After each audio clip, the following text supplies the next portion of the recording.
இன்றைக்கி ஒரு chicken gravy recipe. எனக்கு தெரிஞ்ச ஒரு பாயம்மா சொல்லிக் கொடுத்த ரெசிபி இது.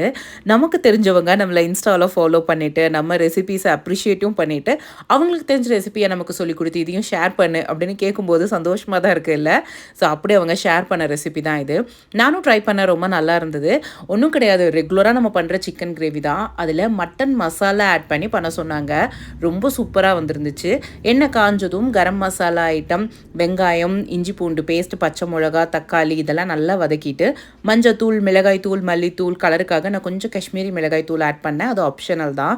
இதோட ரா ஸ்மெல் போக இதை நல்லா குக் பண்ணிவிட்டு அப்புறம் க்ளீன் பண்ணி வச்சுருக்க சிக்கனை உள்ளே சேர்த்திக்கணும். சிக்கனை சேர்த்துன உடனே தண்ணி சேர்த்திடக்கூடாது. சிக்கன் நல்லா கொஞ்சம் நேரம் அந்த எண்ணெயில் வதங்கி சுருண்டு வரணும். அப்புறம் மட்டன் மசாலாவும் ஆட் பண்ணிக்கோங்க. நான் எனக்கு சக்தியோட மட்டன் மசாலா தான் ஆட் பண்ணியிருக்கேன். அண்ட் இந்த கிரேவிக்கு சும்மா கொஞ்சமாக தேங்காய் அரைச்சி ஊற்றிருக்கோம். அப்புறம் தேவையான அளவு தண்ணியும் ஊற்றி இதை நல்லா குக் பண்ணணும். ரா ஸ்மெல்லு போகணும், சிக்கனும் நல்லா வேகணும்.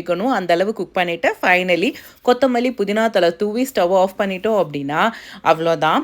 ஒரு சிம்பிளான சிக்கன் கிரேவி டன்.